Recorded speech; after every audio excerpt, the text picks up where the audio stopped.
والضيوف الكرام، يسعدني أن أرحب بكم في افتتاح أشغال الدورة 51 لأكاديمية المملكة المغربية، وأن أحيي حضوركم الذي يمنح هذا اللقاء قيمته العلمية والفكرية.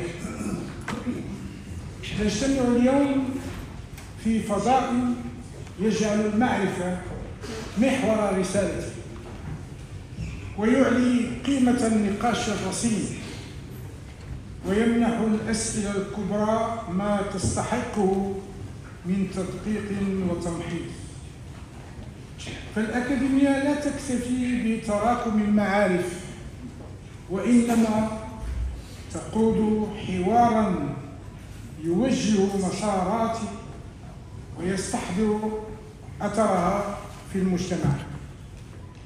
نلتقي اليوم في زمن تتسارع فيه التحولات المعرفية والتقنية بوتيرة غير مسبوقة. La présentation aujourd'hui consistait à sortir de deux discours qui sont omniprésents dans les médias, en fait, qui, d'un côté, le technofatalisme, considérant que ça y est, c'est l'apocalypse, c'est la fin du monde, tout est perdu, et de l'autre côté, le technosolutionnisme qui, lui, pour le coup, nous dirait non, la salvation, c'est justement la technologie.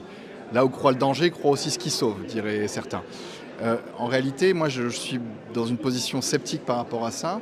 J'invite plutôt à essayer de comprendre qu'est-ce qui se cache derrière ces infrastructures, ces systèmes, comment ils sont construits, comment ils sont produits, sur quelle base de captation de données, d'expropriation et d'exploitation de l'intelligence collective ils se développent.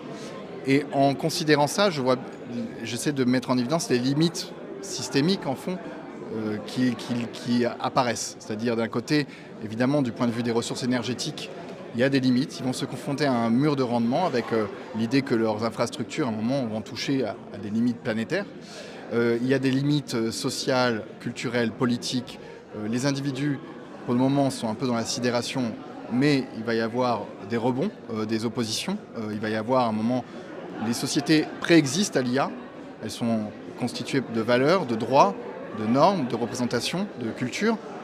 Et ce n'est pas à eux de s'adapter à l'IA, mais c'est plutôt d'adapter l'IA à leurs propres usages, à leur propre culture, leur propre vie. Et là, il va y avoir des négociations, des oppositions, des conflits. Ça, c'est évident. Et enfin, c'est s'opposer au fond à la délégation du jugement humain aux algorithmes, avec l'idée que, au fond, le projet de l'autonomie humaine aurait échoué. Et que maintenant, le fait est que le monde est dans un état de péril et qu'il faudrait déléguer tout à la machine. Je m'oppose catégoriquement à ça en considérant qu'on ne peut pas substituer le jugement humain avec des algorithmes. La machine est par nature en fait définie par une incomplétude. Et il y a en fin de compte de l'incalculable, il y a de l'indécidable dans nos mondes qu'on ne peut pas déléguer à ces outils-là. Et donc la position, c'est de revaloriser l'intelligence humaine, l'intelligence collective, parce que je crois que la solution viendra en fait d'un travail collectif, d'une capacité qu'on aura de se saisir de tous ces outils, de se les réapproprier, de réinventer le monde de demain ensemble. That's the main issue actually. What should we do? Actually, there's many things moving right now. At the moment, of course, the big tech company holds everything, but there will be more and more open source models that we can run on our own computer without being connected to the cloud. And the conflict will be the following.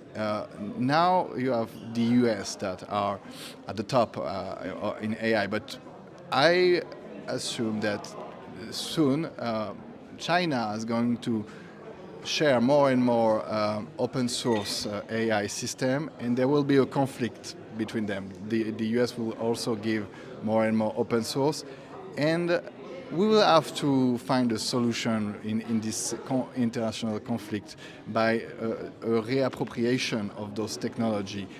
The only way out to escape the monopoly is to build our own local AI system, maybe from their models, but if you take an open source model, then you run it with your own data on your own local organization and so on.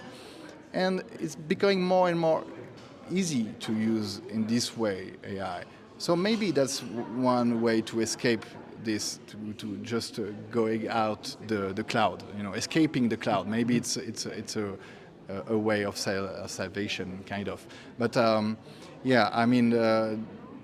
in the coming years, probably there will be an economic collapse because of the speculation, and that will be the moment of truth, because we'll have to think about how to implement properly AI in our organization, in our society, to find new way of arrangement that are not based on alienation, exploitation, expropriation of knowledge and culture and data, but based on emancipation, because the thing is that now they are accumulating more and more fundings, data and so on, and it's becoming totally crazy in this way. But there's a limit. Maybe the limit is when OpenAI and Anthropic will enter in the finance in Wall Street. ما تنساش تشترك في القناة وتفعل الجرس باش يوصلك جديد الفيديوهات من هسبريس.